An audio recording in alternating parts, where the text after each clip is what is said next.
And great welcome. तो बड़े इस सेशन में स्टार्ट करेंगे लीसेस का ये टॉपिक, और लीसेस का जहाँ तक ये पर्टिकुलर टॉपिक है, इस पर्टिकुलर टॉपिक में आपको क्या चीज़ें मालूम होनी चाहिए। सबसे पहले मान लेते हैं कि कोई ओनर ऑफ द एसेट है, करेक्ट। बेटे लीजेस का कॉन्सेप्ट समझने के लिए जल्दी से आप यहाँ पर देखें और फटाफट पेन पेंसिल रजिस्टर वगैरह निकाल लें। मान लेते हैं कि मिस्टर ए नाम का जो आदमी है, he is owner of an asset. ये किसी एसेट का ओनर है। Is it clear to you? और इसने ये एसेट जो है मिस्टर बी नाम के किसी आदमी को दिया, और हम मान लेते हैं कि ये एसेट एग्रीमेंट के मुताबिक ए और बी के बीच में एग्रीमेंट हुआ, और ए ने बी को कहा ठीक है आप इस एसेट को यूज़ कर सकते हैं, मैं 10 ईयर्स के लिए ये एसेट आपको देता हूँ। ठीक है, कितने साल के लिए ये हमने एसेट दिया है? 10 ईयर्स के लिए दिया है। Is it clear to you? हम ये भी मान लेते हैं कि इस एसेट की जो इकोनॉमिक लाइफ है, यानी कि ये एसेट यूज़फुल लाइफ जो इस एसेट की है, इकोनॉमिकली ये एसेट जो है यूज़फुल है 15 ईयर्स के लिए, लेकिन बी ने कहा भाई मुझे तो सिर्फ जो एसेट चाहिए वो 10 साल के लिए चाहिए। हालांकि इस एसेट की इकोनॉमिक लाइफ कितनी है? 15 ईयर्स की है। और कितने साल के लिए एसेट दिया है? 10 साल के लिए एसेट दिया है। मैं यहाँ पर एक मार्क भी कर देता हूँ। तो 10 ईयर्स के लिए हमने ये एसेट बी को दिया है। तो under the concept of lease में क्या होता है, सबसे पहले तो आपको ये मालूम होना चाहिए जो ओनर ऑफ द एसेट होता है, जो ओनर ऑफ द एसेट होता है उसको हम क्या कहते हैं? लेसर कहते हैं। ओनर ऑफ द एसेट को लेसर कहते हैं। जिसको हमने ये एसेट यूज करने के लिए दिया एक पर्टिकुलर टाइम पीरियड के लिए, उसको हम कहते हैं lessee. Lessee. Is it clear to you? दूसरी चीज, अब तुम्हें यह मालूम होना चाहिए कि जो जितने टाइम पीरियड के लिए हमने ये एसेट दिया है उसको हम क्या बोलेंगे? उसको बोलेंगे लीज टर्म। उसको हम बोलते हैं लीज टर्म। क्या बोलते हैं? Lease term. तो under the concept of leases, owner of the asset, correct, allows the lessee, lessee का मतलब user of the asset, to use the asset for a specific period of time। तो under the concept of लीजेस में क्या होता है, जो owner of the asset है वो यूजर ऑफ द एसेट को एक पर्टिकुलर टाइम पीरियड के लिए एसेट को यूज करने के लिए दे देता है। और एक नॉर्मल रेंटिंग में और लीजेस में फ़र्क क्या होता है कि जो यूज़र ऑफ द एसेट है बी, ये 10 ईयर्स के लिए इस एसेट को ऐसे यूज़ करेगा जैसे ये एसेट का ओनर है, यानी कि लेसर जो है वो उसमें इंटरफेयर नहीं करेगा। जबकि नॉर्मल रेंटिंग में आपने देखा होगा लैंडलॉर्ड बहुत इंटरफेयर करते हैं या owner of the asset interfere करते हैं। तो ये फ़र्क होता है लेसर में और लेसी में, नॉर्मल रेंटिंग में और लीजेस में। अच्छा जी, अब अभी मैंने कहा कि under the concept of leases के अंदर owner of the asset lessee को एसेट देता है यूज करने के लिए एक पर्टिकुलर टाइम पीरियड के लिए। फ्री में तो देगा नहीं, अब बदले में वो इससे कुछ रिसीव करेगा। बदले में इससे कुछ रिसीव करेगा, यानी कि owner user of the asset से जो रिसीव करता है उसको हम पहले तो बोलेंगे सीरीज ऑफ पेमेंट। क्या बोलेंगे? Series of payment. तो 10 साल के लिए हमने इसको यूज़ करने के लिए एसेट दिया है, और इन 10 ईयर्स में हम मिस्टर बी से कुछ पैसा हर साल रिसीव करेंगे। उसको हम बोलते हैं सीरीज ऑफ पेमेंट। अब ये जो सीरीज ऑफ पेमेंट है इसको लीज पेमेंट या लीज रेंटल के नाम से जाना जाता है। Is it clear to you? इसको लीज पेमेंट कहेंगे यूज़र के एंगल से, और रिसीव करने वाले के एंगल से लीज रेंटल्स कहा जाता है। Is it clear to you? Generally ये पेमेंट जो होती है वो एनुअल बेस पर होती है, पर मैं ये नहीं कह रहा कि मंथली बेस पर नहीं हो सकती, पर 99.99% ये एनुअल बेसिस पर पेमेंट होती है। तो अब तुम्हें पूरा कॉन्सेप्ट लीजेस का समझ में आना चाहिए कि under the concept of leases, owner of the asset lessor allows the user of the asset known as lessee to use the asset for a particular time period, and in consideration of that he will receive a series of payment known as lease payments or lease rentals। Is it clear to you or not? अगर यहाँ तक बात समझ में थोड़ी बहुत आ गई है, फिर तुम्हें ये मालूम होना चाहिए जो लीजेस होती हैं उनको हम बेसिकली 2 पार्ट्स में डिवाइड करते हैं। लीजेस को 2 पार्ट्स में डिवाइड करा जाता है, जैसा कि आप सबको मेरे ख्याल से मालूम भी है और होना भी चाहिए। लीजेस बेसिकली 2 टाइप्स की होती हैं। Is it clear to you? एक तो हम कहते हैं फाइनेंस लीज, और दूसरी होती है ऑपरेटिंग लीज। एक होती है फाइनेंस लीज। फाइनेंस लीज क्या होती है? फाइनेंस लीज शॉर्ट फॉर्म में मैं इसको FL लिख दूंगा। और उसके अलावा जो होती है उसको हम कहते हैं ऑपरेटिंग लीज। क्या कहते हैं? Operating lease. ये लीजिए जी, ऑपरेटिंग लीज। ये ऑपरेटिंग लीज हो गई। तो 2 तरह की लीजेस होती हैं, एक तो फाइनेंस लीज होती है, एक ऑपरेटिंग लीज होती है। जनरली कोई लीज फाइनेंस लीज तब मानी जाती है, कोई लीज फाइनेंस लीज तब मानी जाती है जब ओनर ऑफ द एसेट सारे रिस्क और रिवार्ड्स उस एसेट से रिलेटेड ट्रांसफर कर देता है। समझ में आया? जितने भी रिस्क एंड रिवार्ड्स है ये सब मैंने नोट्स में लिखे हुए हैं, वैसे मैं तुम्हें बता दूं इसलिए मैंने केवल रिस्क एंड रिवार्ड्स लिखा। यानी कि अंडर फाइनेंस लीज जो ओनर ऑफ द एसेट होता है वो इस एसेट से रिलेटेड जितने भी रिस्क हैं या रिवार्ड्स हैं वो ओनर को क्या बोलते हैं, यूजर को ट्रांसफर कर देता है। अब ये रिस्क एंड रिवार्ड्स ट्रांसफर करने का क्या मतलब है, बहुत बच्चों को समझ में नहीं आता। सपोज मैंने ये मशीनरी लीज पर दी, मान लेते हैं कि इस मशीनरी की कैपेसिटी नॉर्मली 1,00,000 यूनिट्स प्रोड्यूस करने की है। Is it clear to you? अब यूजर ने जब इस मशीनरी को लिया, अब लेने के बाद जब उसने लिया एग्रीमेंट के टाइम पर उसने देखा मशीनरी बिल्कुल ठीक ठाक है, उसके बाद उसने मशीनरी ले ली, लेकिन पहले साल में पता लगा कि आउटपुट सिर्फ 10,000 ही हुआ। तो ये रिस्क है, लेकिन अब इस रिस्क की जिम्मेदारी जो है वो यूज़र के ऊपर ही आएगी। जब हम कहते हैं हमने इस एसेट से रिलेटेड सारे रिस्क और रिवार्ड्स ट्रांसफ़र कर दिए, तो इसका मतलब एक बार एसेट को जब लीज पर ले लिया गया है तो लेने के बाद लेसी यानी कि यूज़र ही वो उस एसेट से रिलेटेड रिस्क और रिवार्ड्स दोनों बियर करेगा। अब रिवार्ड्स कैसे हो सकते हैं? जैसे मैंने कहा मशीनरी हमने दी, लेसर को ये लगा कि मशीनरी जो है ज़्यादा से ज़्यादा 1,00,000 यूनिट प्रोड्यूस कर सकती है, लेकिन लेसी ने जब इस एसेट को लिया तो पता लगा मशीनरी 2,00,000 यूनिट प्रोड्यूस कर रही है, तो ये रिवार्ड है उसके लिए। यानी कि सिंपल वर्ड्स में एक बार एसेट को लेने के बाद उस एसेट की बदौलत कोई अगर नुकसान होता है या कोई उससे गेन होता है तो वो जो बियर करे जाएंगे या वो जो हासिल करे जाएंगे वो यूज़र ही करेगा। All the risk and rewards इसमें ट्रांसफ़र करे जाते हैं। याद ये रखें कि कोई भी एक कैरेक्टरिस्टिक अगर सेटिस्फाइड हो जाए तो उसको हम फाइनेंस लीज कहते हैं। Is it clear to you? Risk and rewards इसमें ट्रांसफ़र करे जाते हैं, नंबर 1। दूसरा, मैंने अभी तुमसे ये कहा कि इस केस में इस एसेट की इकोनॉमिक लाइफ 15 ईयर्स की है, यानी कि ये एसेट इकोनॉमिकली यूज़फुल है। और इकोनॉमिकली यूज़फुल का मतलब 15 साल तक ये एसेट जो है हमें रिटर्न ला करके दे सकता है। लेकिन हमने एसेट कितने साल के लिए दिया उसको? 10 साल के लिए दिया। इसका मतलब अगर हम ये कहते हैं कि जो लीज की टर्म है अगर वो मेजॉरिटी पीरियड कवर कर रही है, लीज टर्म या lease period covers majority of economic life या मेजॉरिटी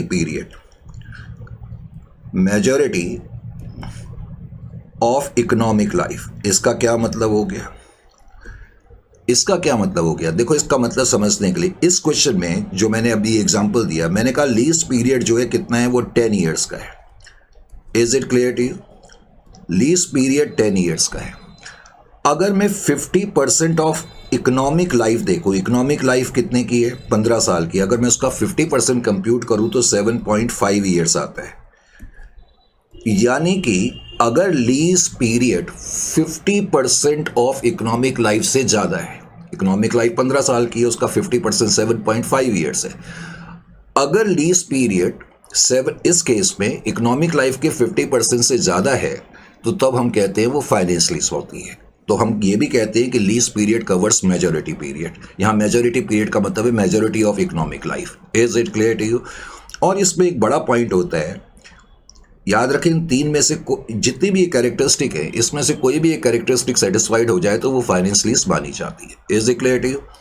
उसके अलावा तुम्हें इसमें ये मालूम होना चाहिए जो present value of minimum lease payment है, present value of minimum lease payment is almost equal to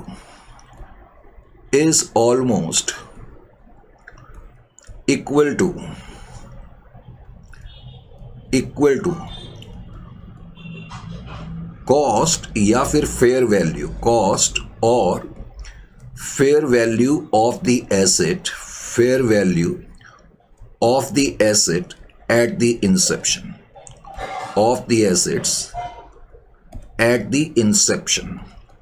इसका क्या मतलब है? At the inception, correct. बहुत से बच्चे इसमें कंफ्यूज होते हैं। एट द इंसेप्शन, अब इस पॉइंट को समझने के लिए थोड़ा सा यूं समझने की कोशिश करें। मान लेते हैं कि मिस्टर ए ने, जो कि ओनर ऑफ द एसेट है, मिस्टर ए ने ये एसेट मिस्टर बी को, मैं कह ही चुका हूँ, 10 साल के लिए दिया है। लीज टर्म जो है वो 10 ईयर्स की है, ये मैंने कहा हुआ है। कितने साल के लिए दिया है? 10 साल के लिए दिया है। मान लेते हैं कि एग्रीमेंट इस दिन हुआ, दिस इज बिगनिंग डेट, ये बिगनिंग की डेट है, फर्स्ट ईयर की बिगनिंग की डेट है। फर्स्ट ईयर के बाद फिर फर्स्ट ईयर की बिगनिंग है, फिर फर्स्ट ईयर खत्म होगा, सेकंड ईयर खत्म होगा, third fourth and then 10th year खत्म होगा। 10 साल के लिए हमने ये एसेट दिया हुआ है। अब हम ये भी मान लेते हैं कि इस दिन लीज एग्रीमेंट भी हुआ। इस लीज एग्रीमेंट हुआ और इसी को हम इंसेप्शन डेट कहते हैं। इंसेप्शन डेट का मतलब शुरुआती date. Is it clear to you? अब इस दिन हम मान लेते हैं कि जब हमने ये एसेट दिया तो इस एसेट की कॉस्ट या फेयर वैल्यू, देखो इस पर्टिकुलर चैप्टर में कॉस्ट और फेयर वैल्यू सिनोनिमसली यूज होंगे। मान लेते हैं कि इस एसेट की कॉस्ट जो है वो 100 lakhs की है। कितने की है? 100 lakhs की है। जब तक कि क्वेश्चन में कॉस्ट या फेयर वैल्यू अलग अलग ना दी हो, जो कि कभी भी तुम्हें नहीं दिए होंगे, तो इसलिए इस पर्टिकुलर चैप्टर में तुम्हें कॉस्ट और फेयर वैल्यू को सेम ही रखना है। Is it clear to you? लेकिन अगर पॉइंट 1 बाई चांस कॉस्ट दे दे 100 लाख और फेयर वैल्यू दे दे 110, तो उस केस में आप फेयर वैल्यू लिखेंगे। Is it clear to you? Fair value को कंसिडर करेंगे, ये ध्यान रखना है। तो मैंने यहां पर क्या लिखा, ये समझाने से पहले मैं आगे ये भी बता दूं कि जब हमने 10 साल के लिए ये एसेट मिस्टर बी को दिया, अब जैसा मैंने कहा हम फ्री में तो देंगे नहीं, बदले में हम उसके अगेंस्ट कुछ लेंगे। मान लेते हैं कि हमने मिस्टर बी को ये कहा कि हर साल तुम हमें जो लीज पेमेंट्स पे करोगे, क्या पे करोगे? लीज पेमेंट, लीज रेंटल्स जो तुम हमें पे करोगे, तो लीज पेमेंट्स जिसको हम कहते हैं, लीज पेमेंट आप हमें जो पे करोगे वो हर साल 12 लाख रुपए पे करोगे। कितना पे करोगे? 12 lakhs। Is it clear to you? चलो मैं यहाँ पर थोड़ा इसको ना, फिर ऐसे बहुत लंबा हो जाएगा समझाने में। चलो अब फिर मैं चेंज नहीं करना चाहता, क्योंकि शुरुआत में मैंने 10 ईयर का है तो मैं 10 ईयर ही बोल देता हूँ। तो 10 ईयर्स के लिए हमने ये एसेट दिया है और हर साल जो लेसी है वो मुझे कितना देगा? मुझे यानी कि ओनर को कितना पैसा देगा? 12 लाख रुपीस देगा। Is it clear to you और नॉट? यहां तक बात समझ में आ गई आपके? राइट सर, समझ में आ गई, वेरी गुड। अब जब बात समझ में आ गई, सबसे पहले तो ध्यान ये रखना है कि लेसी जो हमें पेमेंट देगा, या आप अगर बी के एंगल से देखना चाहते हैं तो बी के एंगल से भी समझ सकते हैं। अब बी कौन है? लेसी है। बी जो है वो पे करेगा। बी हर साल कितना पैसा पे करेगा? 12 लाख रुपीस पे करेगा। हम यहाँ एक वर्ड यूज करते हैं, इसको हम बोलते हैं मिनिमम लीज पेमेंट। ये मिनिमम लीज पेमेंट कोई नई चीज नहीं है, ये बेसिकली लीज पेमेंट्स ही होती हैं। हालांकि बाद में मैं तुम्हें इसका एग्जैक्ट मीनिंग बताऊंगा। अभी फिलहाल मैंने यही बोला कि लीज पेमेंट और MLP यानी कि मिनिमम लीज पेमेंट एक ही चीज है। करेक्ट? अब 1 2 3 मैंने कहा ना, मैं जरा उसको शॉर्ट करना चाहता था, लेकिन चलो कोई बात नहीं। 4 एक बार मैं जरा अच्छी तरह समझा दूं, क्योंकि बहुत से बच्चों को ये चीज़ें समझ में नहीं आती हैं तो ये प्रॉब्लम होती है। 8 9 10। तो 10 साल तक वो हमें कितने पैसे देगा? 12 लाख रुपए देगा। या अगर हम मिस्टर बी हैं तो हम ये बोलेंगे हर साल हम 12 लाख रुपए की पेमेंट करेंगे। Is it clear to you? मैं कौन हूँ? लेसी हूँ। मैंने ये एसेट लीज पर लिया है और मैं हर साल, मान लेते हैं कि तुम ओनर हो, तुमको मैं पेमेंट करूँगा। अगर मैं 10 साल में हर साल 12 लाख रुपए पे करूँगा तो तुम्हें 10 ईयर्स में टोटल कितना मिलेगा? 120 लाख रुपीस मिलेगा या नहीं मिलेगा? बिल्कुल मिलेगा। Right sir. अब मान लेते हैं कि मैंने इसकी प्रेजेंट वैल्यू, मान लेते हैं, होता क्या है प्रैक्टिकल लाइफ में, जब दोनों पार्टी लीज एग्रीमेंट करती हैं तो आपस में मिलकर के ये एक रेट भी डिसाइड करती है। रेट क्यों डिसाइड करती है? उसका क्या कारण है? क्योंकि मिस्टर बी मिस्टर ए को ये बोलेगा, भाई आपके एसेट की कॉस्ट तो 100 लाख रुपए है और आप 10 साल के लिए मुझे ये दे रहे हो, नो डाउट अबाउट दैट, और आप मुझसे हर साल 12 लाख रुपए ले रहे हो, तो इसका मतलब आपको तो मैं एक तरह से 120 लाख रुपए दे रहा हूँ। तो लेसी बोलेगा वो तो बात ठीक है, ओनर बोलेगा, सॉरी लेसर बोलेगा वो तो बात ठीक है लेसी, मिस्टर बी आप ठीक कह रहे हैं, एसेट की कॉस्ट है ये है, और आप मुझे क्या बोलते हैं 120 लाख रुपीस टोटल पे करेंगे। Is it clear to you? लेकिन भूलना नहीं है कि आप 10 साल में मुझे पे करेंगे। Are you getting my point और नॉट? आप 10 साल में टोटल मुझे 120 लाख रुपीस पे करेंगे। तो इसलिए ये जो एसेट 100 लाख का है, मैं 10 साल में इसके अगेंस्ट आपके 120 लाख ले रहा हूं, क्योंकि ये जो पेमेंट आप 120 लाख के करेंगे ये 10 ईयर्स में करेंगे, यानी कि इस दौरान मैं कुछ आपसे इंटरेस्ट भी चार्ज कर रहा हूं। तब मिस्टर बी बोलेगा बिल्कुल ठीक है। तो प्रैक्टिकल लाइफ में दोनों पार्टी जब डिस्कस करती है, और खास तौर से जब लीज पेमेंट सेटल होता है कि लीज पेमेंट 10 लाख हो, 11 लाख हो, 12 लाख हो, 13 लाख हो, तो दोनों पार्टी एक रेट ऑफ इंटरेस्ट पर डिसाइड करती है। करेक्ट? मान लेते हैं कि रेट ऑफ इंटरेस्ट इस केस में सिंप्लिसिटी के लिए 10% है। इसको इम्प्लिसिट रेट ऑफ इंटरेस्ट भी कहते हैं। इम्प्लिसिट का यहां मतलब जो है वो यही है कि आपस में मिलजुल करके तय करा गया rate. Is it clear to you और नॉट? तो इम्प्लिसिट रेट ऑफ इंटरेस्ट जो भी क्वेश्चन में दिया होगा, तो पहले मैंने क्या करा, यहां पर लिखा present value factors, present value factor eight the rate of 10%। 10% के हिसाब से मैं प्रेजेंट वैल्यू फैक्टर्स को नोट करूंगा, जैसे 0.9, 0.8 वगैरह। अब वो जो भी हैं उसको छोड़ो। करेक्ट? जो भी ये फैक्टर्स आ जाएंगे उन फैक्टर्स को मैं नोट कर लूंगा। और तुम्हें ये क्वेश्चन में दिए रहते हैं, इसलिए तुम्हें वैसे ही घबराने की जरूरत नहीं है। जो भी रेट दिया होगा उसके हिसाब से तुम्हें फैक्टर्स दिए होंगे। उसके अलावा अब तुम क्या करोगे, इसको मल्टीप्लाइड कर दोगे तो तुम्हारी प्रेजेंट वैल्यू आ जाएगी। अब जो भी प्रेजेंट वैल्यू आ गई, वो प्रेजेंट वैल्यू यानी कि 12 lakh into present value factor, 12 lakh into present value factor, इस तरह से आप उस प्रेजेंट वैल्यू को नोट कर लेंगे।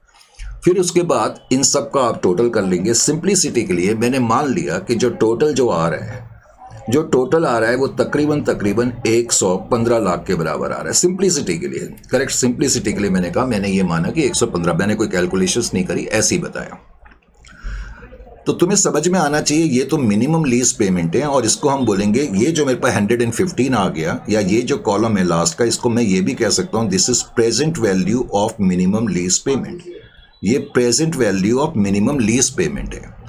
अब तुमने देखा कि 10 साल में इस एसेट की कॉस्ट इनिशियली कितनी थी? इनिशियली इस एसेट की कॉस्ट 100 लाख थी। चलो ये 115 के फिगर को मैं थोड़ा सा और ठीक कर देता हूं ताकि आपको समझने में आसानी हो। मान लेते हैं ये टोटल जो है वो 95 लाख के बराबर आ रहा है। ठीक है, जानबूझ के मैंने इसको चेंज करा। अब तुम्हारी एसेट की कॉस्ट कितनी थी या फेयर वैल्यू कितनी थी इनिशियली? कॉस्ट या फेयर वैल्यू इनिशियली का मतलब at the date of inception 100 lakh रुपए की थी, और पूरे 10 साल में मिलेंगे तो आपको 120 लाख, या आप पे करेंगे 120 लाख। बात तो एक ही है। अगर पे करने वाले के एंगल से बोलेंगे तो मैं ये बोलूंगा कि मैं 120 लाख रुपए पे करूंगा एब्सोल्यूट टर्म्स में। लेकिन इन रियलिटी, बिकॉज जब हम प्रेजेंट वैल्यू फैक्टर कंप्यूट करते हैं तो इन रियल टर्म्स में हम कितना पे करेंगे? हम 95 लाख पे करेंगे। यानी कि मैंने कॉस्ट को और present value of minimum lease payment को कंपेयर करा। तो मैंने अभी तुमसे यह बताया था कि अगर present value of minimum lease payment is almost equal to cost, अगर जो कॉस्ट है अगर उसके 90% के बराबर भी ये फिगर आ जाती है minimum present value of minimum lease payment, तो हम कहते हैं ये ऑलमोस्ट इक्वल टू कॉस्ट है। तो जो कि इस केस में ये ऑलमोस्ट इक्वल टू कॉस्ट मानी जाएगी। यानी कि अगर present value of minimum lease payment is equal to the cost या और fair value of the asset on the date of inception, तो उस केस में भी ये फाइनेंस लीज मानी जाती है। Is it clear to you? उसके अलावा फाइनेंस लीज की एक कैरेक्टरिस्टिक वैसे और भी होती है कि लीज टर्म के खत्म होने के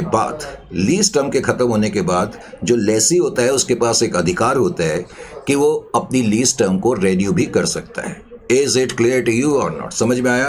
तो ये फाइनेंस लीज है। याद रखना कि फाइनेंस लीज में कोई भी एक कैरेक्टरिस्टिक, जो भी मैंने लिखी, कोई भी एक कैरेक्टरिस्टिक सेटिस्फाइड हो जाए तो उसको हम फाइनेंस लीज कहते हैं। फिर तुम्हें यह भी मालूम है कि उसके अलावा फिर हमारे पास एक होती है ऑपरेटिंग लीज। और ऑपरेटिंग लीज जो होती है, फाइनेंस लीज और operating lease, operating lease simple words में अदर देन फाइनेंस लीजेस होती हैं। ऑपरेटिंग लीज क्या होती हैं? Other than finance lease. यानी कि कोई अगर फाइनेंस लीज नहीं है तो वो ऑपरेटिंग लीज मानी जाती है। सिंपल वर्ड्स में ऑपरेटिंग लीज वो लीज होती है जिसमें रिस्क एंड रिवार्ड्स ट्रांसफर नहीं होते हैं, रिस्क एंड रिवार्ड्स ट्रांसफर नहीं होते हैं, और जिसमें लीज पीरियड जो होता है, lease period is less then is less than 50% of economic life.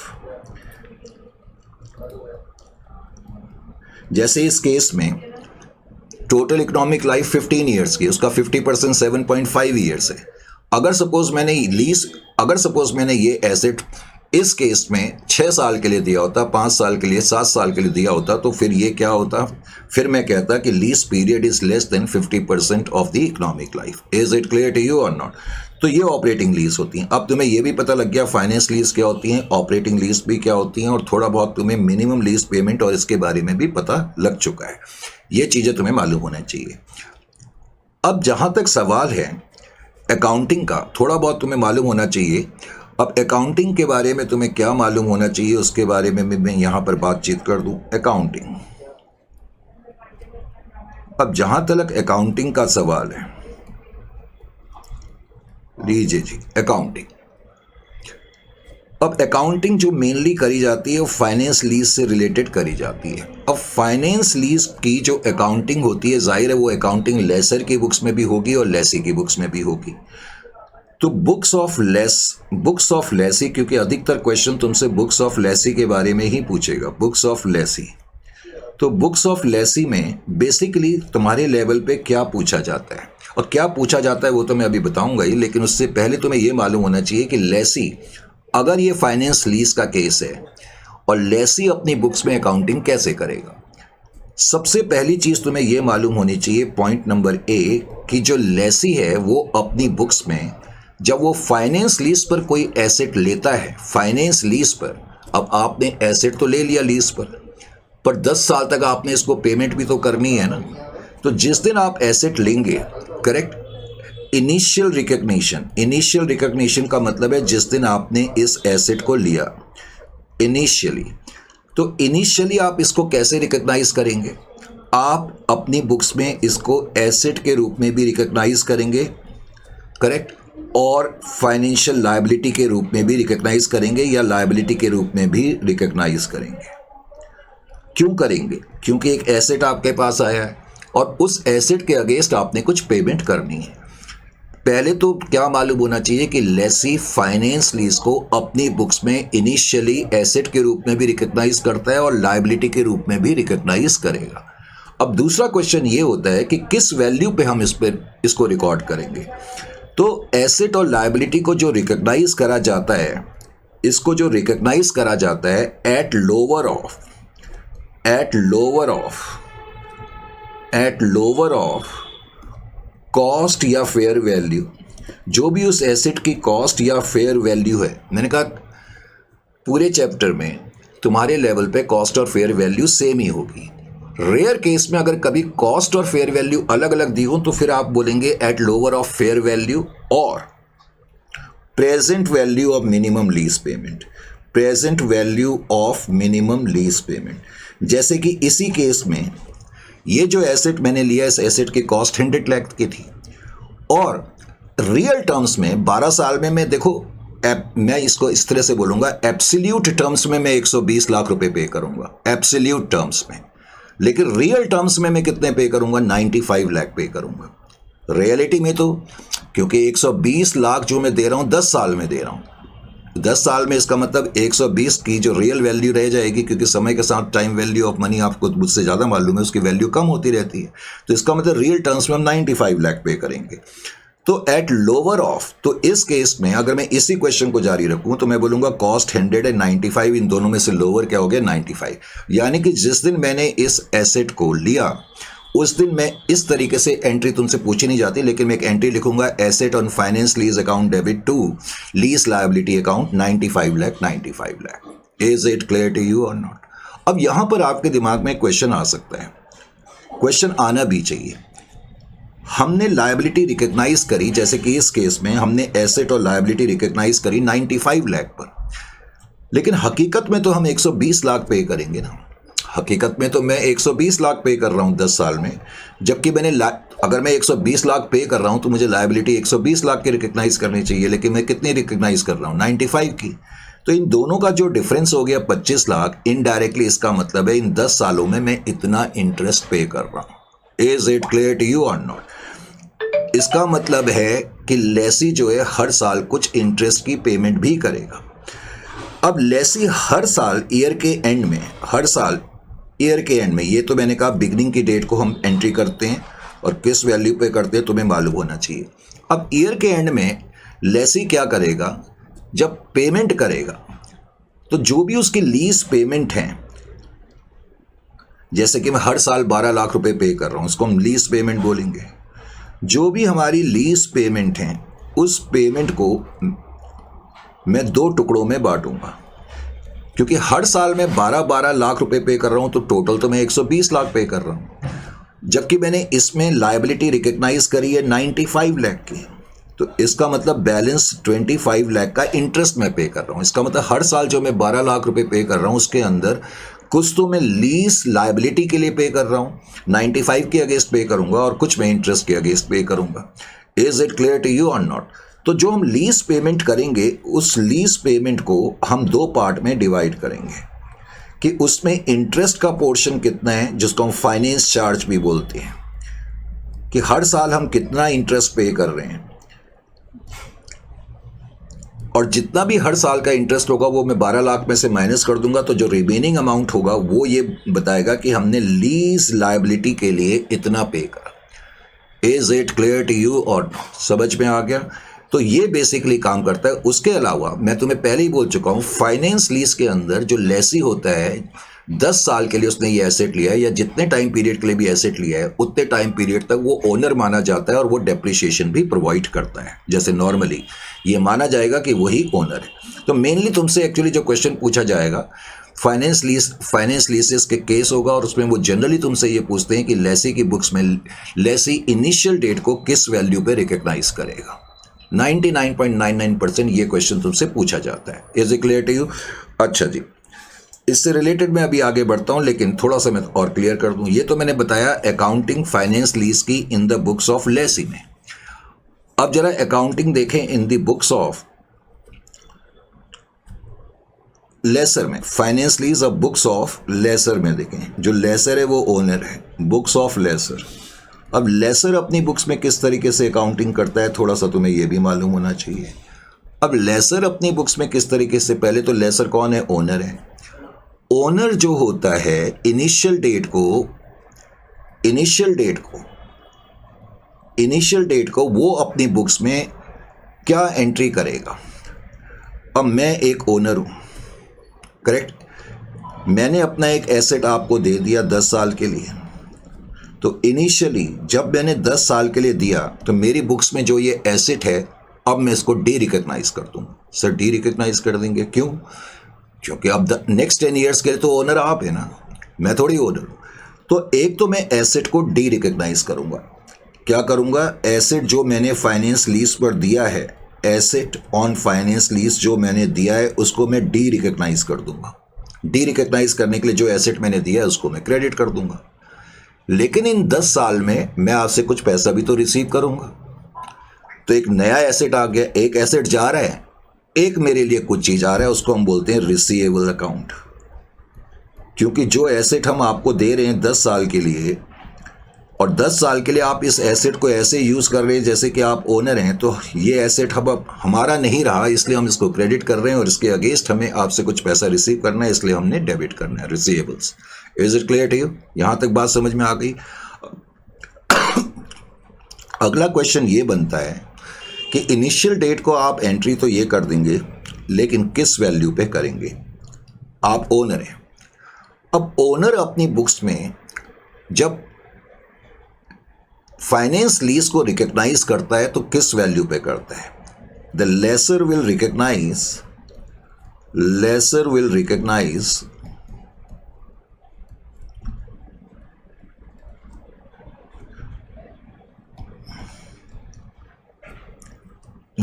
Receivable किस वैल्यू पर रिकग्नाइज करेगा? At net investment. वो इसको नेट इन्वेस्टमेंट पर रिकग्नाइज करता है, और बहुत से बच्चों को ये वर्डिंग समझने में बड़ी प्रॉब्लम होती है। नेट इन्वेस्टमेंट पर वो इसको रिकग्नाइज करेगा। किस पर रिकग्नाइज करेगा? Net investment. अब ये नेट इन्वेस्टमेंट का क्या कॉन्सेप्ट है? अब इस कॉन्सेप्ट को समझने के लिए पहले आपको समझना पड़ेगा कि ग्रॉस इन्वेस्टमेंट क्या होती है। ग्रॉस इन्वेस्टमेंट, इसको मैं शॉर्ट फॉर्म में GI लिख देता हूं। ग्रॉस इन्वेस्टमेंट का मतलब है कि जो ओनर ऑफ द एसेट है, जब इस एसेट को दे रहा है 10 साल के लिए, तो इस 10 साल में उसको टोटल कितना मिल रहा है, टोटल कितना मिल रहा है। अब टोटल कितना मिल रहा है, सिंपल वर्ड्स में ग्रॉस इन्वेस्टमेंट का मतलब है total amount receivable, total amount receivable, total amount receivable. Simple words में आप ये कह लो, total amount receivable in absolute terms. तो total amount receivable, simple words में तो ग्रॉस इन्वेस्टमेंट का यही मतलब हो गया, लेकिन इसको भी थोड़ा सा हम ओपन कर देते हैं। तो टोटल अमाउंट रिसीवेबल, अब जो ओनर है उसको इस एसेट के अगेंस्ट टोटल क्या मिल सकता है ओवर 10 ईयर। जाहिर है कि ओनर को एक तो कुछ लीज पेमेंट्स मिलेंगी, हालांकि देखो हम उसको लीज रिसीवेबल भी कह सकते हैं, लेकिन उसको लीज पेमेंट ही लिखा जाता है, यानी कि लेसी जो हमें पेमेंट करेगा, जिसको तुम लीज रेंटल भी बोल सकते हो, मैंने लीज पेमेंट ही लिखा। एक तो उसको लीज पेमेंट्स मिलेंगी, उसके अलावा उसको गारंटेड रेसिडुअल वैल्यू भी मिलेगी, गारंटेड रेसिडुअल वैल्यू। अब ये गारंटेड रेसिडुअल वैल्यू क्या है, और उसके अलावा उसको अनगारंटेड रेसिडुअल वैल्यू भी हासिल हो सकती है। जैसे कि मैंने ये एसेट आपको दिया, इमेजिनरीली मान लेते हैं, करेक्ट, मैंने ये एसेट आपको दिया और मैंने आपसे कहा कि 12 लाख रुपए आप मुझे दोगे। जनरली जब मैं ये कह रहा हूं कि 12 लाख रुपए आप हमें देंगे ना, तो जो ये 12 लाख रुपए मैं आपसे मांग रहा हूं हर साल, जनरली इसके अंदर गारंटेड रेसिडुअल वैल्यू इंक्लूड होती है। Guaranteed residual value lease payment plus guaranteed residual value मिल करके मिनिमम लीज पेमेंट बनाते हैं। यानी कि जब हम word minimum lease payment use करते हैं, लेसी की तरफ से जो हमें मिनिमम अमाउंट मिलता है हर साल, उसमें गारंटेड रेसिडुअल वैल्यू इंक्लूड होती है। अब ये गारंटेड रेसिडुअल वैल्यू क्या होती है वो मैं बताऊंगा। यानी कि जो टोटल अमाउंट मिलता है उसको हम और छोटा कर सकते हैं। पहले तो मैंने कहा टोटल रिसीवेबल, फिर मैंने बताया टोटल रिसीवेबल का मतलब lease payment plus guaranteed residual value plus unguaranteed residual value. अब मैंने कहा लीज पेमेंट या lease rental plus guaranteed residual value को हम MLP भी बोलते हैं, तो इसलिए हम कह सकते हैं gross investment is equal to minimum lease payment plus unguaranteed residual value. इसको अनगारंटेड रेसिडुअल वैल्यू भी कहते हैं। Is it clear to you? अब ये guaranteed residual unguaranteed residual value का क्या मतलब है। मान लेते हैं कि जब ये एसेट दिया गया 10 साल के लिए, तो जो ओनर होता है उसको ये डर लगा रहता है कि भाई 10 साल के बाद ये एसेट किस हालत में मुझे मिलेगा। तो वो लेसी से कुछ गारंटी ले लेता है कि आप मुझे गारंटी दो कि जब ये एसेट आप मुझे वापस करोगे, जब ये एसेट आप मुझे वापस करोगे, रिवर्ट करोगे, रिवर्ट का मतलब वापस करोगे, तो इस एसेट की एटलीस्ट मिनिमम इतनी वैल्यू होनी चाहिए। जब आप मुझे वापस करोगे तो इसकी मिनिमम इतनी वैल्यू होनी चाहिए, उसी को हम कहते हैं गारंटेड रेसिडुअल वैल्यू। तो उस केस में लेसी हमें कुछ गारंटी दे देता है कि ठीक है जी, हर साल ठीक है, हर साल मैं आपको ऐसा करता हूँ, जब ये मैं आपको वादा करता हूँ कि जब 10 साल के बाद मैं ये एसेट आपको वापस करूँगा तो 1 लाख रुपीज़ इसकी गारंटेड रेसिडुअल वैल्यू हो जाएगी। चलो समझाने के लिए मैं आपको यहीं पर और क्लियर कर देता हूँ। जैसे 12 लाख मान लेते हैं लीज पेमेंट थी, तो लास्ट ईयर में 10th ईयर में मुझे 12 lakh plus 1 lakh lease rental भी गारंटेड रेसिडुअल वैल्यू भी मिल जाएगी, टोटल 121 लाख मिल जाएगी। ऐसे मान लेते हैं, चलो कोई प्रॉब्लम नहीं, समझ में आ गया। हर साल वो मुझे 12 लाख तो दे रहा है, लेकिन 10th ईयर में बिकॉज उसने मुझे गारंटी दी हुई है 1 लाख की, तो मुझे 1 लाख रुपए का एसेट तो मिल ही जाएगा ना। यानी कि ये क्या मिल रहा है हम ये देख रहे हैं, एसेट मिल जाएगा या इसके अगेंस्ट कैश मिल जाएगा। तो इसका मतलब फाइनल ईयर में आपको टोटल 12 प्लस 1 13 लाख रुपए मिल जाएंगे। जस्ट मैंने ये समझाने के लिए आपको बताया। तो गारंटेड रेसिडुअल वैल्यू का मतलब तो समझ में आ गया। अच्छा, दूसरी चीज आपको क्या समझ में आनी चाहिए। अब गारंटेड रेसिडुअल वैल्यू के अलावा मान लेते हैं कि 10th ईयर के बाद पता लगा कि इस एसेट की रेसिडुअल वैल्यू जो है, मान लेते हैं उसने 1 लाख की गारंटी दी हुई थी, लेकिन हकीकत में पता लगा कि रेसिडुअल वैल्यू 3 लाख है। भाई ऐसा हो सकता है। अब 3 लाख की रेसिडुअल वैल्यू है, उसमें से गारंटेड रेसिडुअल वैल्यू कितनी है? 1 लाख। तो लेसी तो हमें 1 लाख जो उसने गारंटी दी हुई है वो देगा ही, और जो ये बच गया अनगारंटेड रेसिडुअल वैल्यू, इसको अनगारंटेड रेसिडुअल वैल्यू बोलेंगे, और ये बेसिकली गेन हो गया। कहने का मतलब है जब एसेट दिया जाता है तो उसके बदले में जो ओनर है उसको लीज पीरियड के दौरान क्या क्या चीज़ें मिल सकती हैं। उसको लीज रेंट मिल सकते हैं, गारंटेड रेसिडुअल वैल्यू मिल सकती हैं, और अगर वो लकी रहा तो अनगारंटेड रेसिडुअल वैल्यू भी उसको मिल जाएगी। Is it clear to you? अभी मैंने कहा कि लीज रेंटल और गारंटेड रेसिडुअल वैल्यू को मिला करके मिनिमम लीज पेमेंट भी कहते हैं। तो minimum lease payment plus unguaranteed residual value को हम क्या बोलेंगे? Gross investment.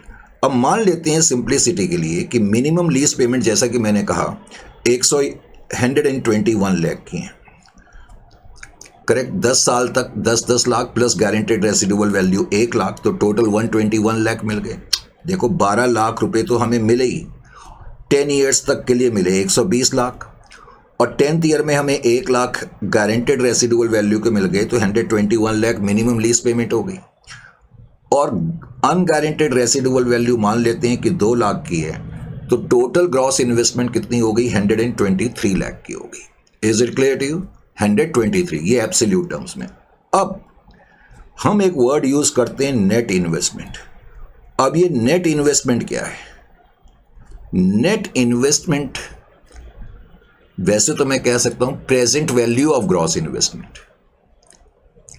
जो ग्रॉस इन्वेस्टमेंट है उसकी जो प्रेजेंट वैल्यू, उसको नेट इन्वेस्टमेंट कहते हैं। और अभी मैंने कहा कि जो ग्रॉस इन्वेस्टमेंट होती हैं वो क्या होती हैं? Minimum lease payment plus unguaranteed residual value. अब मिनिमम लीज पेमेंट की अगर मैं प्रेजेंट वैल्यू निकाल लूं, present value of minimum lease payment plus present value of unguaranteed residual value,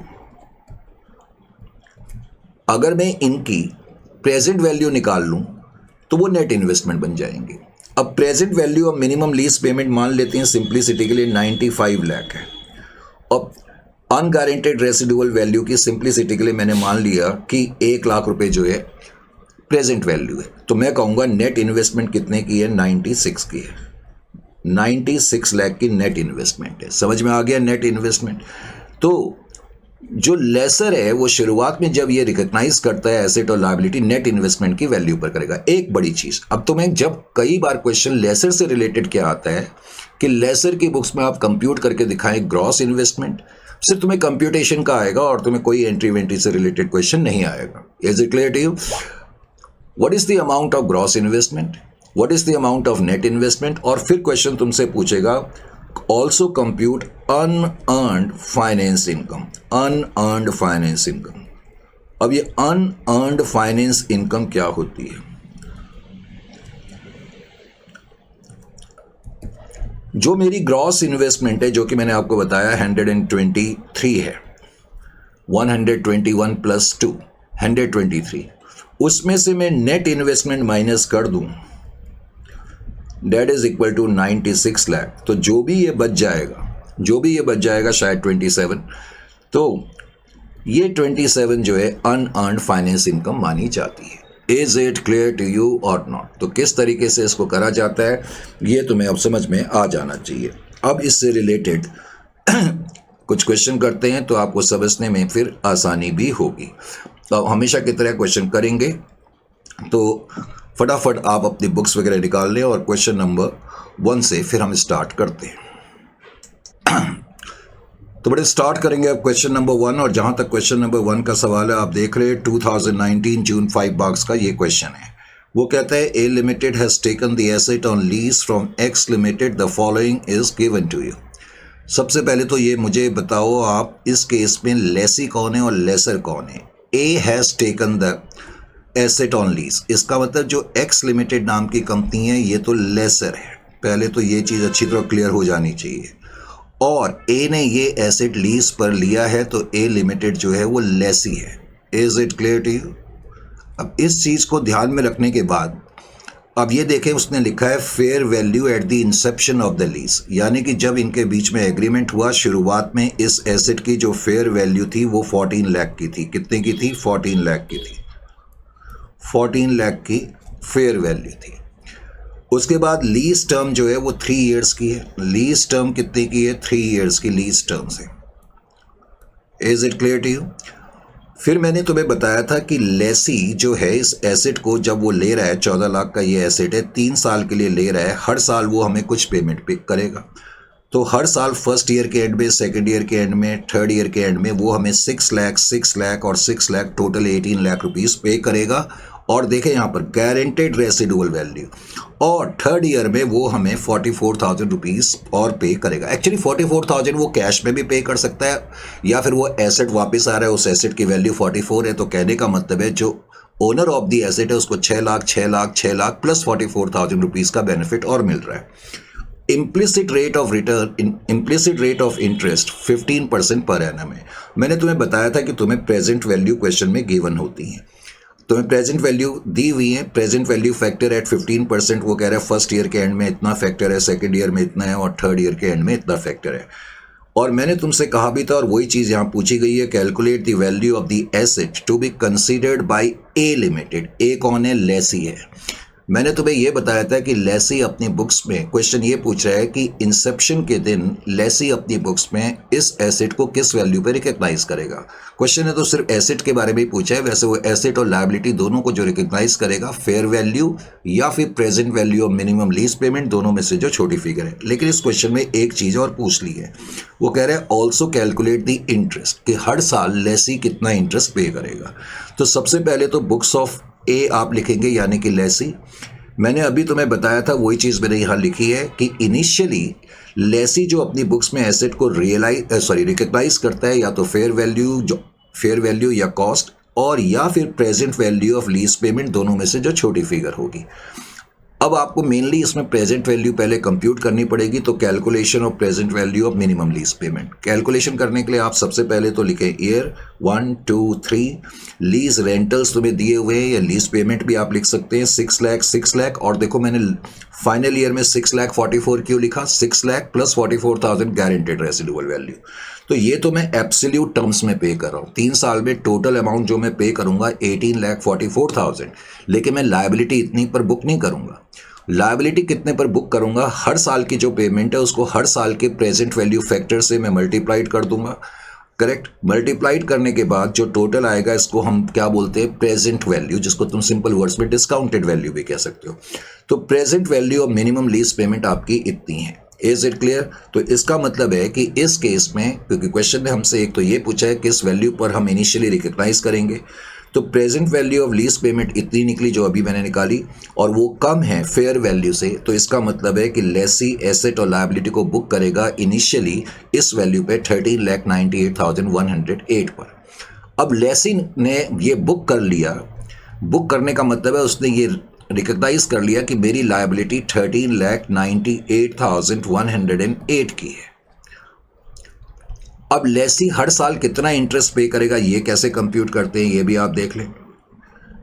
सबसे पहले तो ईयर 1, इसका मतलब ईयर 1 की बिगनिंग में मेरी लायबिलिटी, क्योंकि जिस दिन मैंने एसेट लिया उस दिन मैंने अपने एसेट और लायबिलिटी को इस वैल्यू पे रिकग्नाइज करा है।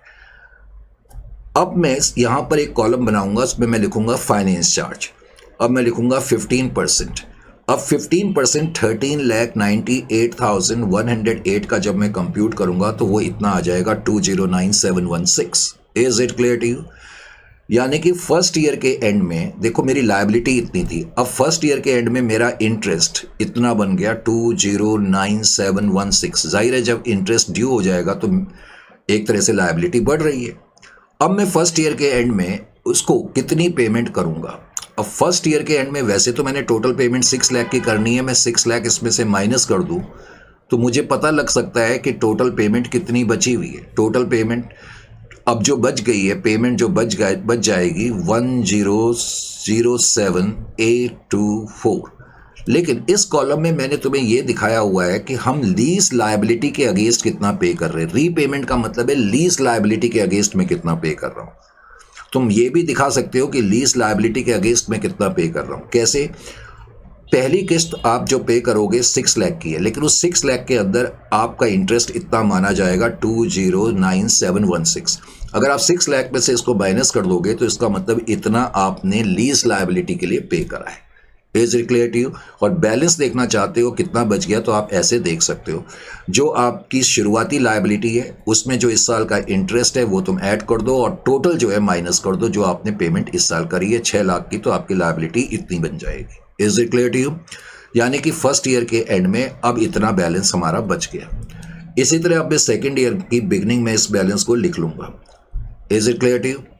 अब जो बैलेंस मैंने लिखा है यहाँ पर, उस बैलेंस में मैं 15% निकालूंगा। पहले तो मैं अब सेकेंड ईयर पे आ गया। सेकेंड ईयर की बिगनिंग में मेरी लायबिलिटी 1007824 की है। अब मैंने इस पे 15% इंटरेस्ट कंप्यूट करा तो आपने देखा 151174 आ गया। अब जाहिर है सेकेंड ईयर के एंड में मैं फिर से 6 लाख पे करूंगा। देखो, जो मैं 6 लाख पे कर रहा हूं, ये मैंने तुम्हें बताया है, यहाँ इस कॉलम में मैंने ये बताया है कि इस 6 लाख में इस साल का इंटरेस्ट 151174 का है और जो ये बच रहा है इतना मैं लीज लायबिलिटी के लिए पे कर रहा हूँ 448826। लेकिन अगर आप ये देखना चाहते हैं बैलेंस कितना है तो आप इस तरीके से देख सकते हैं। तो बैलेंस आपका बच जाएगा 5,58,998। ये आपका सेकेंड ईयर के एंड में बैलेंस बच गया। इसी तरह आप थर्ड ईयर की बिगनिंग में आ गए 5,58,998। ये आपका बैलेंस है। अब हमें मालूम है कि इस साल कुछ इंटरेस्ट बनेगा। जो भी इंटरेस्ट बनेगा फिर हम उसमें से 6 लाख रुपए माइनस कर देंगे, क्योंकि हमारी किस्त 6 लाख की, सॉरी लास्ट किस्त मेरी 6,44,000 की है, करेक्ट। तो 6,44,000 माइनस करेंगे तो उसके बाद अब थर्ड ईयर के एंड में कोई बैलेंस नहीं बचना चाहिए। अब मेरी एडवाइस क्या है कि फाइनल ईयर में आप कभी भी, देखो मैंने यहाँ मार्क भी करा हुआ है, वैसे तो मैंने यहाँ तरीका बताया लेकिन आप इस तरीके से कर लेना और इजी आपके लिए हो गया। आपको मालूम है कि इंटरेस्ट ऐड करने के बाद ये टोटल 6,44,000 ही आना चाहिए, ताकि मैं 6,44,000 माइनस करूं तो तभी तो जीरो आएगा। इसका मतलब फाइनल ईयर में आप इंटरेस्ट कैसे देखना, इस तरीके से देखना, बैलेंसिंग फिगर कंप्यूट करना। जब आप बैलेंस करोगे यानी कि 5,58,998 और 6,44,000 का डिफरेंस वो 85,002 आ जाएगा, क्योंकि फाइनल ईयर के एंड में हम चाहते हैं बैलेंस जीरो बचे, तो उसके लिए ये तरीका बेस्ट है। Is it clear to you? तो इस तरह से फाइनल ईयर का आपका इंटरेस्ट आ जाएगा और फाइनल ईयर का इंटरेस्ट मैंने कहा आप ऐड करोगे, इसमें से 644 माइनस करोगे तो जीरो आ जाएगा। Is it clear to you?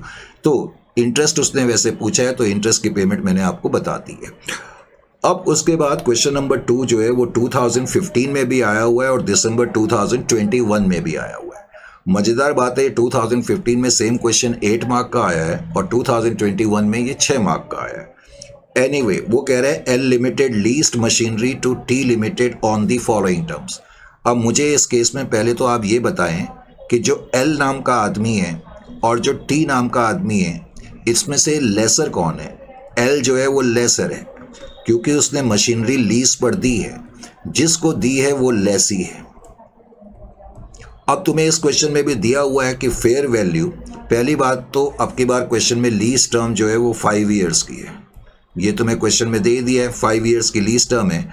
और बिगनिंग में उसने तुम्हें दे दी कि फेयर वैल्यू 72 लाख की है। फिर कह रहे हैं लीज रेंटल, हर साल जो लेसी है वो हमें कितना अमाउंट पे करेगा, 12 लाख रुपए का वो हमें अमाउंट पे करेगा, इसको लीज रेंटल। फिर गारंटेड रेसिडुअल वैल्यू भी इस क्वेश्चन में दी है। गारंटेड रेसिडुअल वैल्यू का मतलब जब ये एसेट ईयर के एंड में वापस करा जाएगा तो लेसी ने गारंटी दे दी है कि इसकी वैल्यू 2,40,000 तो होगी ही होगी। लेकिन अब इस क्वेश्चन में उसने एक चीज़ और दे दी, एक्सपेक्टेड रेसिडुअल वैल्यू। पता ये लगा कि जो एक्सपेक्टेड रेसिडुअल वैल्यू है, या सिंपल वर्ड्स में जो रेसिडुअल वैल्यू एक्चुअली में है वो 4,50,000 की है। मैंने अभी तुम्हें बताया था जो रेसिडुअल वैल्यू है उसमें से गारंटेड रेसिडुअल वैल्यू आप माइनस कर दें 2,40,000, तो जो बच जाएगा 2,10,000 उसको हम क्या बोलेंगे, अनगारंटेड रेसिडुअल वैल्यू। ये अनगारंटेड रेसिडुअल वैल्यू है 2,10,000।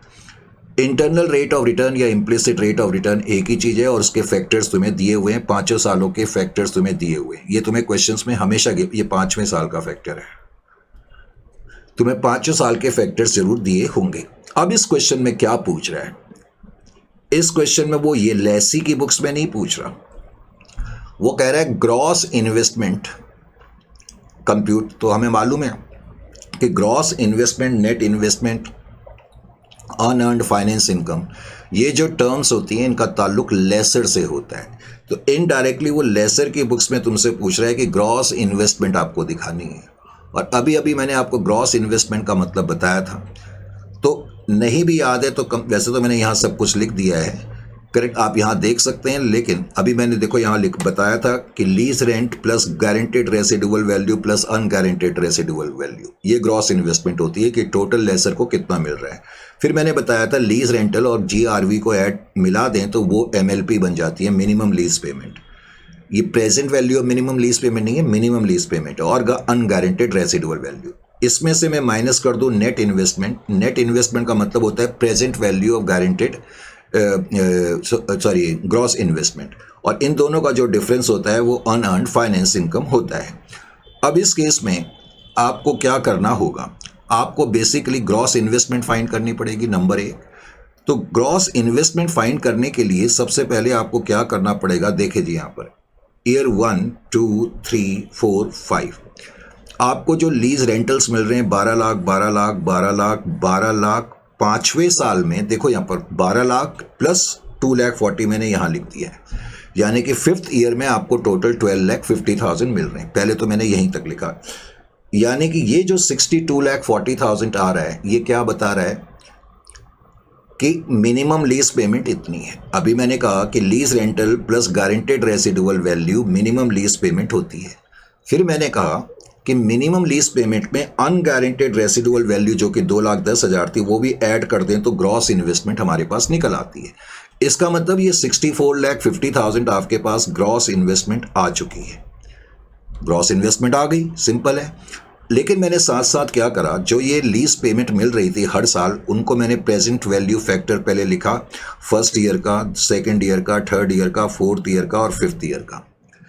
और 5th ईयर में 12 लाख के अलावा हमें 2,40,000 ये भी मिलेंगे, तो उसको भी 5th ईयर के फैक्टर से ही मल्टीप्लाइड करना पड़ेगा। अब इनको मल्टीप्लाइड करके ये डिस्काउंटेड वैल्यू हमारे पास आ गई। Is it clear to you? यानी कि जो हर साल 5 साल तक 12 लाख मिले और 5वें साल में 12 लाख के अलावा 2,40,000 मिले, इन सब की प्रेजेंट वैल्यू मैंने कंप्यूट कर ली। और प्रेजेंट वैल्यू मैंने कंप्यूट कर ली तो इसका मतलब देखो मैंने तुम्हें बताया ये तो है मिनिमम लीज पेमेंट, और हमने इनकी जो प्रेजेंट वैल्यू निकाल ली, इसको हम बोलते हैं present value of minimum lease payment. ये present value of minimum lease payment है। Is it clear to you? समझ में आ गया? मैंने अभी आपको बताया कि ग्रॉस इन्वेस्टमेंट क्या है, MLP plus unguaranteed residual value. Unguaranteed residual value आपने देखा कि एमएलपी 62,40,000 की थी और अनगारंटेड रेसिडुअल वैल्यू 2,10,000 की थी। इनको हमने ऐड कर दिया तो 64,50,000 हमारे पास ग्रॉस इन्वेस्टमेंट आ गई। ग्रॉस इन्वेस्टमेंट 64,50,000 की आ गई। Is it clear to you? 64,50,000 is my gross investment. अब फिर मैंने आपको ये बताया कि नेट इन्वेस्टमेंट बेसिकली क्या होती है। नेट इन्वेस्टमेंट का मतलब होता है present value of gross investment, और ग्रॉस इन्वेस्टमेंट क्या होती है, minimum lease payment plus unguaranteed residual value. यानी कि अगर मैं प्रेजेंट वैल्यू निकाल लूँ मिनिमम लीज पेमेंट की और मैं प्रेजेंट वैल्यू निकाल लूँ अनगारंटेड रेसिडुअल वैल्यू की, तो इसका मतलब मेरे पास नेट इन्वेस्टमेंट आ जाएंगी। तो present value of lease payment हमने कंप्यूट कर ली, डेट इज इक्वल टू 4141968, और अनगारंटेड रेसिडुअल वैल्यू की मैंने कंप्यूट करी present value, that is equal to 104412। तो अब आप इन दोनों को मिला देंगे तो डेट इज इक्वल टू 42,46,380। तो अब आप इन दोनों का डिफरेंस ले लेंगे, that will be termed as unearned finance income, जो कि मैंने यहाँ कर करके दिखाया हुआ है। तो ग्रॉस इन्वेस्टमेंट आपकी 64,50,000 की है, और नेट इन्वेस्टमेंट जो मैंने यहाँ बताया 42,46,380 की है, और इनका जो डिफरेंस होगा वो अनअर्न्ड फाइनेंस इनकम होगा। Is it clear to you? तो एक तो लेसी की बुक से रिलेटेड, लेसर की बुक से रिलेटेड इस तरह के क्वेश्चन आते हैं। एक थोड़ा सा इस तरह का क्वेश्चन आता है जो कि दिसंबर 2023 7 मार्क्स का है। वो क्या कह रहा है कि lease limited has initiated a lease for a period of 4 years in respect of a vehicle costing 20 lakh with an expected useful life of 5 years। Correct. फिर कह रहा है under the lease agreement the asset would revert back to the company at the end of the lease period. सबसे पहले तो तुम्हें इस question में समझना क्या है, lease limited has initiated a lease. तो ऐसे कई बार क्वेश्चन में पता ही नहीं लगता लेसर कौन है। तो इसमें कभी लिखा हो कि कोई कंपनी है उसने इनिशिएट करी है लीज, तो समझ जाना वो लेसर है। तो इस केस में lease limited is lesser, number 1। पहले तो लीज लिमिटेड लेसर है, लीज पीरियड 4 years का है, और कह रहा है हमने व्हीकल दिया है आपकी बार लीज पर और जिसकी कॉस्ट 20 लाख की है, लेकिन उसकी यूजफुल लाइफ 5 years की है। कोई बात नहीं, यूजफुल लाइफ 5 years की है, इसमें तो कोई डाउट नहीं है। यूजफुल लाइफ 5 years की है, लेकिन हमने 4 years के लिए व्हीकल दिया है। इंपॉर्टेंट पॉइंट ये है, और इनिशियली उसकी कॉस्ट जो है वो 20 लाख की है। ये हमें क्वेश्चन में अभी तक दिया है।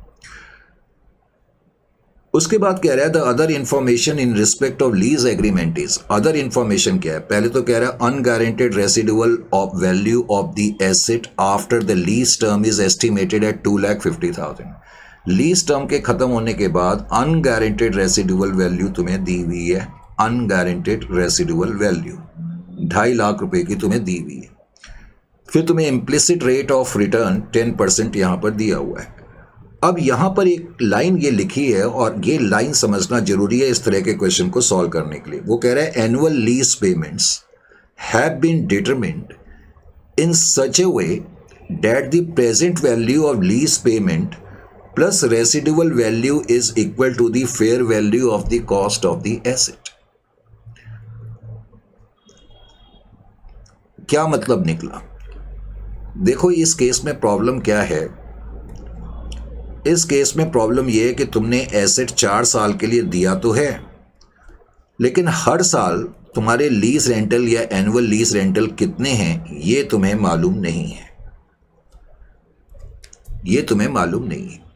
लेकिन इस लाइन का क्या मतलब निकला? वो कह रहा है कि हमने लीज रेंटल का अमाउंट हर साल, लीज रेंटल का अमाउंट इस तरीके से डिटरमिन करा है कि अगर हम उनकी प्रेजेंट वैल्यू कंप्यूट करें, जो भी प्रेजेंट वैल्यू फैक्टर है, प्रेजेंट वैल्यू फैक्टर 10% है, प्रेजेंट वैल्यू 10% को लेकर के अगर मैं उसकी प्रेजेंट वैल्यू कंप्यूट करूं, करेक्ट, उसने कहा lease rental plus unguaranteed residual value plus unguaranteed residual value जितना भी हमें मिल रहा है, वो कह रहा है कि हर साल हमने लीज रेंटल इस तरीके से डिटरमिन करें। कितने डिटरमिन करें ये तो हमें दिया ही नहीं है, लेकिन वो कह रहा है हर साल हमने इस तरीके से, हर साल की लीज रेंटल हमने इस तरीके से डिटरमिन करी है कि जितना भी लीज रेंटल और अनगारंटेड रेसिडुअल वैल्यू का अमाउंट बनेगा और उनकी जो प्रेजेंट वैल्यू बनेगी वो एसेट की कॉस्ट के बराबर आएगी।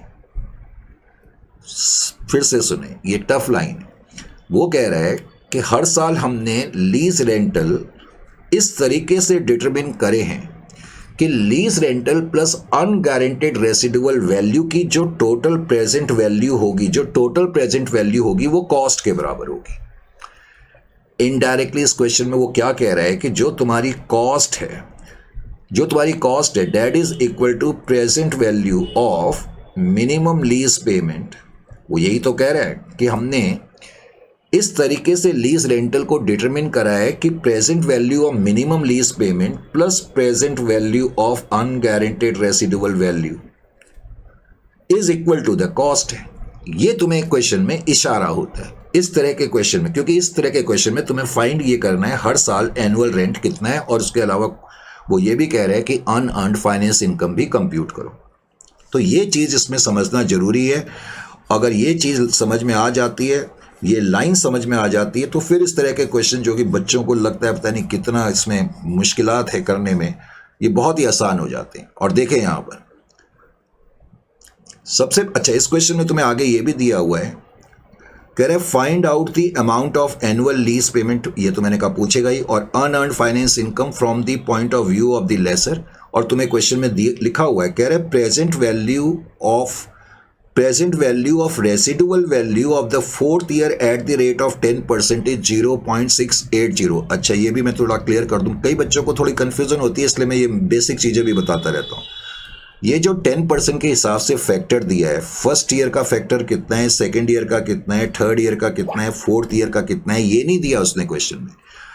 एक तो उसने फोर्थ ईयर का फैक्टर हमें दिया हुआ है 0.683, ये फैक्टर तो उसने दिया है, फोर्थ ईयर का फैक्टर हमें दिया हुआ है, एक तो ये। दूसरा उसने हमें क्या दिया हुआ है, दूसरा कह रहा है present value factor for 4 years, present value factor for 4 years eight the rate of 10%। इस लाइन का क्या मतलब निकला? देखो, उसने हमें हर साल का फैक्टर नहीं दिया, जैसे फर्स्ट ईयर का फैक्टर नहीं दिया, सेकंड ईयर का नहीं दिया, थर्ड ईयर का नहीं दिया, फोर्थ का तो दिया है। और फिर वो कह रहा है present value factor for 4 years. Present value factor for 4 years का मतलब अगर मैं इन सारे फैक्टर्स को मिला दूं, हर साल का फैक्टर तो मुझे नहीं दिया है, लेकिन इनका टोटल उसने दे दिया 3.16987। ये जो चीज दी है समझ में आ गया, ये क्या दिया हुआ है? ये 4 साल का कंबाइंड फैक्टर है। इसको तुम कई बार एन्युटी फैक्टर भी बोलते हो, लेकिन मैं तुम्हें अननेसेसरली टेक्निकल जार्गन में नहीं ले जाना चाहता। मैं सिंपल अल्फाजों में समझाना चाह रहा हूं कि ये जो 3.16987 है, ये चारों साल के फैक्टर्स का टोटल भी तुम्हें दिया हुआ है, और इस टोटल का क्या यूज होगा वो मैं तुम्हें अभी बताता हूं। अब सबसे पहले तो आपने क्या करना है, जैसे कि मैंने कहा इस क्वेश्चन में यही लाइन सबसे इंपॉर्टेंट होती है, जो इशारा तुम्हें दिया हुआ है क्वेश्चन में। उसने शुरू में जो लाइन मैंने यहां पर पढ़ी थी, इस लाइन का मतलब क्या निकला था कि जो भी हमारी कॉस्ट है एसेट की, debt is equal to present value of minimum lease payment plus present value of unguaranteed residual value. बस ये तुम्हें समझ में आना चाहिए। उस लाइन का ये मतलब था कि हमने एनुअल पेमेंट इस तरीके से डिटरमिन करी है कि जो present value of lease payment है और जो रेसिडुअल वैल्यू है, करेक्ट, तो वो अनगारंटेड जो रेसिडुअल वैल्यू है, यहां उसको अनगारंटेड रेसिडुअल वैल्यू के रूप में ही लेना है। तो present value of unguaranteed residual value और प्रेजेंट वैल्यू ऑफ जो लीज पेमेंट है उसके बराबर कॉस्ट है। ये उसने में क्वेश्चन में इशारा कर दिया। तो इसका मतलब जो कॉस्ट है वो तो 20 लाख की है। अब मेरे पास present value of lease payment तो है ही नहीं, और मैं कंप्यूट भी नहीं कर सकता क्योंकि हर साल की लीज पेमेंट नहीं है। लेकिन देखो, present value of unguaranteed residual value हम कंप्यूट कर सकते हैं। 2,50,000 की अनगारंटेड रेसिडुअल वैल्यू है। अनगारंटेड रेसिडुअल वैल्यू का जो कॉन्सेप्ट हो सकता है वो फोर्थ ईयर यानी कि फाइनल ईयर में ही हो सकता है ना, तो इसलिए इसको फोर्थ ईयर के फैक्टर से मल्टीप्लाइड करेंगे, इसीलिए उसने फोर्थ ईयर का फैक्टर दिया भी हुआ है। तो तुम्हें ये पता लग गया कि present value of unguaranteed residual value इतनी है। समझ में आ गया? कॉस्ट तुम्हारे पास है। अब इन दोनों का तुम डिफरेंस लोगे तो तुम्हारे पास present value of minimum lease payment आ गई ना। तो present value of lease payment या मिनिमम लीज पेमेंट, क्योंकि लीज पेमेंट के अंदर हम मान के चलते हैं गारंटेड रेसिडुअल वैल्यू इंक्लूड है, जब लिखा नहीं होता तो lease payment always is considered as inclusive of guaranteed residual value. तो ये present value of minimum lease payment अब तुम्हारे पास आ गई। सब बात समझ में आ रही है या नहीं आ रही? Is it clear to you? अब तुम्हें यह पता लग गया कि present value of minimum lease payment तुम्हारी जो है वो इतनी है, 18,29,250। एक बार तुम्हें जब ये पता लग गया, is it clear to you, तो बस फिर तुमने कुछ नहीं करना है। फिर तुमने क्या करना है, इसको डिवाइड कर देना है। जो चारों साल का कंबाइंड फैक्टर तुम्हें दिया हुआ है, चारों साल का जो कंबाइंड फैक्टर तुम्हें दिया हुआ है वो कितना दिया हुआ है? 3.16987 से तुम इसको डिवाइड कर दो। Is it clear to you? अब मैं अगर इससे डिवाइड कर दूंगा तो जो ये आ जाएगा वो ये बता देगा कि हर साल की एनुअल पेमेंट कितनी है। हर साल की एनुअल पेमेंट, इससे मेरे पास एनुअल पेमेंट आ गई। यही मुझे इस क्वेश्चन में चाहिए था। इस क्वेश्चन में हमें एनुअल पेमेंट नहीं दी थी, तो अब मुझे एनुअल पेमेंट मिल गई। तो एक तो हमने एनुअल पेमेंट निकाल ली। अब एनुअल पेमेंट को निकालने के बाद मैं क्या करूंगा, मुझे ग्रॉस इन्वेस्टमेंट चाहिए। अब ग्रॉस इन्वेस्टमेंट का मतलब है कि हर साल मुझे कितना मिल रहा है भाई? हर साल 5,77,074, 4 साल तक इंटू 4, ये मिनिमम लीज पेमेंट मुझे इतनी मिल रही है। देखो, एक तो present value of minimum lease payment होता है, एक होता है कि अब ये एनुअल पेमेंट जो है वो मिनिमम लीज पेमेंट ही मानी जाती है, यानी कि हर साल मुझे 4 साल तक इतना मिलेगा, क्योंकि 4 साल का लीज पीरियड है, करेक्ट। और इसमें मैं प्लस कर दूं अनगारंटेड residual value. Unguaranteed residual value आपकी कितनी है? 2,50,000 की। तो 5,77,074 को आप 4 से मल्टीप्लाइड करेंगे तो ये आ जाएगा 23,08,296, और उसमें आप 2,50,000 ऐड कर देंगे तो ग्रॉस इन्वेस्टमेंट की फिगर आपके पास आ जाएगी। Is it clear to you? अब ग्रॉस इन्वेस्टमेंट की फिगर आपके पास आ जाएगी, that is equal to 25 lakh, चलो मैं यहीं से देख लेता हूँ कि हाँ मैंने कहीं करा होगा, 25,58,296 आ रही है। अब इसमें से मुझे क्या माइनस करना है? Net investment. नेट इन्वेस्टमेंट का क्या मतलब मैंने बताया था? नेट इन्वेस्टमेंट का मतलब मैंने आपको बताया था present value of minimum lease payment, जो कि हमने निकाली ली है 18,29,250 plus present value of unguaranteed residual value. इन दोनों को ऐड कर दें तो हमारे पास नेट इन्वेस्टमेंट आ जाएगी। तो नेट इन्वेस्टमेंट वैसे मैंने यहाँ करके भी दिखाई हुई है, present value of minimum lease payment plus present value of unguaranteed residual value मिला करके ये 20 लाख आ रही है।